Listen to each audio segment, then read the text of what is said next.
Hello everyone. Today we start with NCERT exercise. आपको मैंने already ये लास्ट लेक्चर में हमने डिस्कस किया था कि जो एक्सरसाइज है इसको हम नोटबुक में प्रॉपरली सॉल्व करेंगे. So let's start. सबसे पहले हम डिस्कस करते हैं क्वेश्चंस जो है page number 18 NCERT book page number 18.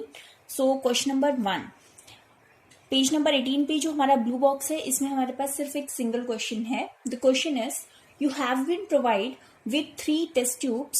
One of them contains distilled water and other 2 contain acidic solution and basic solution respectively. If you are given only red litmus paper, how will you identify the contestant of each of the test tube? आपके पास question ये है कि आपके पास 3 test tubes हैं A, B, C. Clear. इन तीनों test tubes में ए tube के अंदर जो है that is distilled water. Distilled water that means it is neutral. B के अंदर आपके पास है acid and C test tube में आपके पास है बेस. और आपको दिया गया है red litmus paper. So the question is कि आपके पास ये जो है ये सारा कुछ गिवन है. आप कैसे सेपरेट आउट करेंगी कि ए बी सी जो है, ए में डिस्टिल्ड वाटर है, बी में एसिड है और सी में जो है वो बेस है. तो how can you distinguish? So सबसे पहले हम क्या करेंगे, very first point, put the red litmus paper turn by turn in each of the 3 test tubes. Red litmus paper लेंगे, तीनों टेस्ट ट्यूब में एक एक करके हम डालेंगे. The solution which turns the red litmus paper into blue will be a basic solution. Already हमने indicators में पढ़ा था कि जो रेड लिटमस पेपर है जब वो बेस के अंदर जाता है तो उसका कलर चेंज हो जाता है, राइट. सो एसिड के अंदर नो चेंज, न्यूट्रल के अंदर नो चेंज, बेस के अंदर क्या हो जाएगा आपका colour change, that is blue. So सबसे पहले हमने क्या किया, तो इसका आप जो आंसर लिखेंगे वो कैसे लिखेंगे, put red litmus paper into 3 test tubes one by one. Clear? If color change,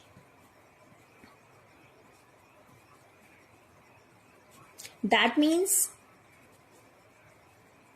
solution is basic. Clear?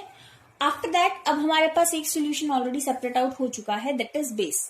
इसको हम साइड में कर देते हैं बिकॉज सी इज आइडेंटिफाइड.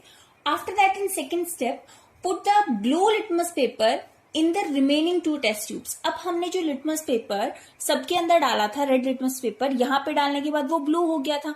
अब वो जो ब्लू लिटमस पेपर है इन दोनों टेस्ट ट्यूब्स में हम उसको डिप करके देखेंगे. Clear? The solution will turns the blue litmus paper into red will be the acidic solution. अब जो हमारे पास वो ब्लू लिटमस पेपर है अगर उसका कलर चेंज हुआ that means that is acid, because हमें पता है कि acid turns blue litmus paper into red. that means क्या हुआ, हमारे पास जो B है वो भी आइडेंटिफाई हो गया. so ultimately हमारे पास थर्ड लास्टली क्या बच गया, that is distilled water. so by this method we can distinguish between distilled water, acid and basic solution with the help of red litmus paper only. Clear? तो आप ये यहाँ पे इसका सेकेंड पार्ट जो है उसको भी इसी तरह से आप नोट डाउन करेंगे. क्लियर? तो ये था हमारा एनसीईआरटी एक्सरसाइज का पेज नंबर 18 पे जो क्वेश्चन है. After that next question on page number 22. Question is question number 1, why should curd and salt substances not be kept in brass and copper vessels. Already ये question हम discuss कर चुके हैं कि जो हमारे सॉल्ट सब्सटेंसेस हैं उनको कॉपर या ब्रास के वेसल्स में हमें स्टोर क्यों नहीं करना चाहिए. Because what is the reason, curd and other salt substance contains acids which can react with the metals of brass and copper vessels to form toxic metal compounds which can cause food poisoning and damage our health. Clear? तो ये आपके पास इसका clearly एक answer है, right. अब हम बात करते हैं क्वेश्चन नंबर 2 की, that is on page number 22. Which gas is usually liberated when an acid react with a metal? Illustrate with the help of an example. How will you test the presence of this gas? यहाँ पे हमारे पास question है कि which gas is usually liberated when acid react with metal. कोई भी acid है, for example हम acid consider करते हैं H2SO4, when react with any metal, for example मैंने जिंक के साथ रिएक्ट किया, मेरे पास बना ZnSO4 प्लस H2। तो हमारा जो फर्स्ट पार्ट है क्वेश्चन का वो हमसे पूछ रहा है कि which gas is usually liberated, कौन सी गैस यूजुअली जो है वो लिबरेट होती है, दैट इज हाइड्रोजन गैस। तो आपके फर्स्ट पार्ट का आंसर क्या हो गया, hydrogen gas. After that second part, इसकी आपको इक्वेशन लिखना था, एग्जाम्पल लिखना था, वो हम ऑलरेडी यहाँ पे मेंशन कर चुके हैं। After that how will you test the presence of this gas, हम हाइड्रोजन गैस की प्रेजेंस को कैसे चेक करेंगे। सो अगर आपको याद हो, हमने एक लेक्चर के अंदर डिस्कस किया था, when the presence of hydrogen gas is tested by burning it, when a lighted matchstick is brought near the gas jar containing hydrogen gas, it burns with a pop sound making a little explosion। अगर pop sound आता है that means hydrogen gas is present। तो ये थे आपके तीनों part इसके। After that हम बात करते हैं question number 3 on page number 22, which gas is usually, ये हमारा हो चुका है क्वेश्चन। अब हमारे पास नेक्स्ट क्वेश्चन जो है इसका, metal compound A react with dilute hydrochloric acid to produce effervescence, the gas evolve extinguish a burning candle, write a balanced chemical equation for the reaction if one of the compound formed is calcium chloride. आपके पास question है कि कोई भी metal है, metal compound है, that is a react with hydrochloric acid, dilute hydrochloric acid, और एक साउंड हिसिंग साउंड प्रोड्यूस करता है, राइट। और वो जो गैस इवॉल्व होती है वो किसी भी जलती हुई चीज को बुझा सकती है, किसी भी बर्निंग सब्सटेंस को वो बुझा देगी, ब्लोन कर देगी। तो वो कौन सी गैस है, तो ऑब्वियस है कि जो gas as a fire extinguisher या फायर एक्सटिंग्विश में भी यूज होती है, that is carbon dioxide gas. तो ऑब्वियस है कि कौन सी गैस यहाँ पे रिलीज होगी, कार्बन डाइऑक्साइड गैस। सेकेंडली हमारे पास एक हिंट हमारे पास ये है कि वो एक हिसिंग साउंड के साथ प्रोड्यूस होती है, तो हिसिंग साउंड के साथ कौन सी गैस प्रोड्यूस होती है, that is carbon dioxide gas. Again ये बोल रहा है कि right a balanced chemical equation for this reaction. इसके लिए हमें क्या करना है, एक बैलेंस्ड केमिकल रिएक्शन बनाना है।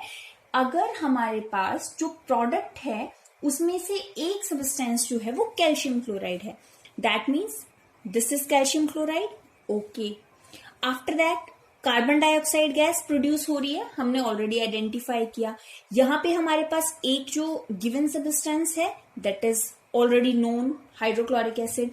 तो अब हमें फाइंड आउट करना है कि यहाँ पे हमारे पास कौन सा कंपाउंड है, तो कौन सा कंपाउंड है, that is calcium carbonate. Because हमने डिस्कस किया था when calcium carbonate react with hydrochloric acid it form calcium chloride and carbon dioxide gas, और साथ में कुछ अमाउंट जो है वो वाटर का रिलीज होता है, right. So this is your question number 3, clear.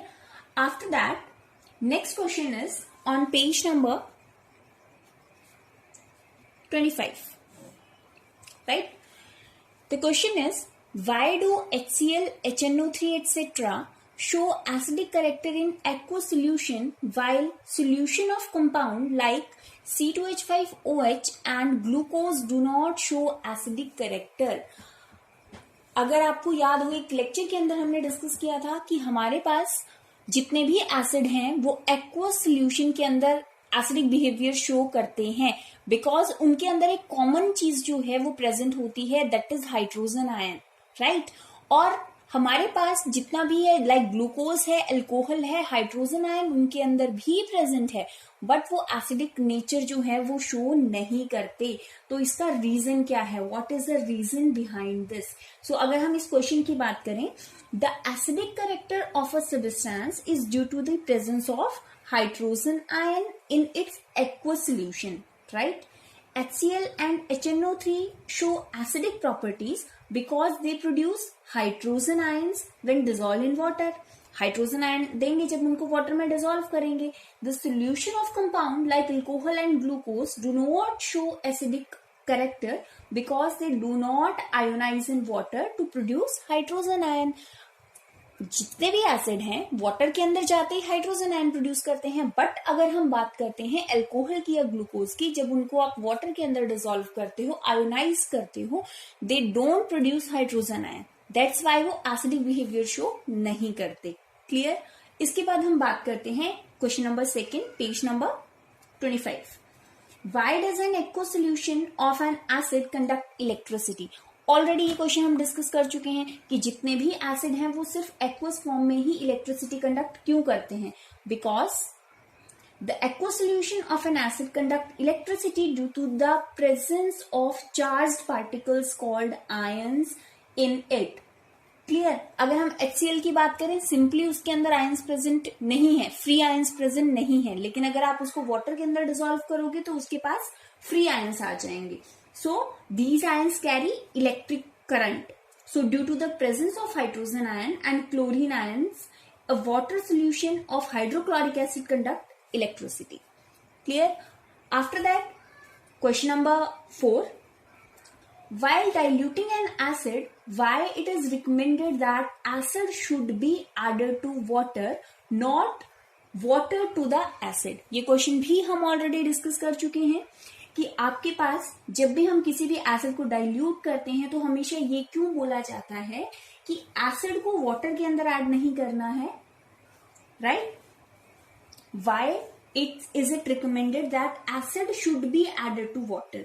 Water है, उसके अंदर एसिड आप ड्रॉप बाय ड्रॉप स्टीयरिंग के साथ उसको डिसॉल्व करेंगे, लेकिन आप क्या नहीं कर सकते, एसिड के अंदर जो वाटर है उसको डायरेक्टली आप नहीं पुट कर सकते। Clear. So the what is the reason behind that, ये हम ऑलरेडी डिस्कस किया है हमने।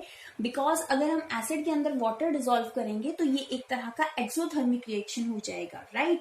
और जिसकी वजह से बहुत ज्यादा अमाउंट जो है वो हीट का निकलेगा, विच कॉज सीवियर बर्न।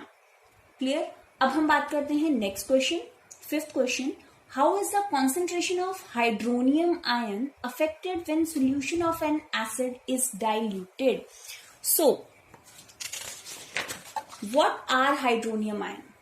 अगर आपको याद हो, हमने डिस्कस किया था H3O पॉजिटिव आयंस जो हैं उनको हम हाइड्रोनियम आयंस बोलते हैं। और ये कैसे फॉर्म होते हैं? H पॉजिटिव आयन जब वाटर के साथ डिसॉल्व हो जाते हैं, they form hydronium ion. So the question है हमारे पास, जो कॉन्सेंट्रेशन है हाइड्रोनियम आयन की वो कैसे अफेक्ट होती है जब हम किसी भी सॉल्यूशन को डाइल्यूट करते हैं, एसिड को डाइल्यूट करते हैं actually. So on diluting N acid the concentration of hydronium ion is decreases. जो कॉन्सेंट्रेशन है हाइड्रोनियम आयंस की वो क्या होना शुरू हो जाएगी?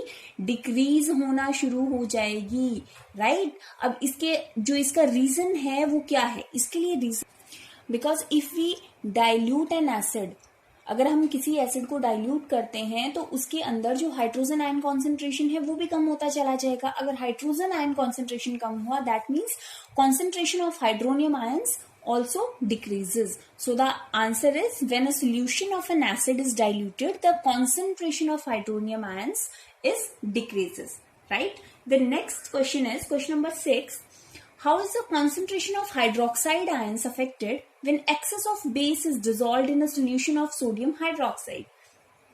क्वेश्चन है आपके पास कि जो हाइड्रोक्साइड आयन कॉन्सेंट्रेशन है वो कैसे अफेक्ट होगी जब एक बेस जो है वो डिसॉल्व करेंगे हम सोडियम हाइड्रोक्साइड में। तो आप सबको पता है जो आपके पास सोडियम हाइड्रोक्साइड है वो भी एक बेस है, और जो हम उसके अंदर ऐड कर रहे हैं that is also a base. So base के अंदर अगर आप बेस ऐड कर रहे हो, और बेसिस जितने भी बेसिस हैं उन सब में कॉमन क्या होता है? That is OH negative ion. So जो OH आयन कॉन्सेंट्रेशन है वो क्या होना शुरू हो जाएगी? इंक्रीज होना शुरू हो जाएगी। So your answer is, on dissolving excess base in solution of sodium hydroxide, concentration of OH negative ions is increases. Clear? So this is your questions on page number 25. So now come on the next page number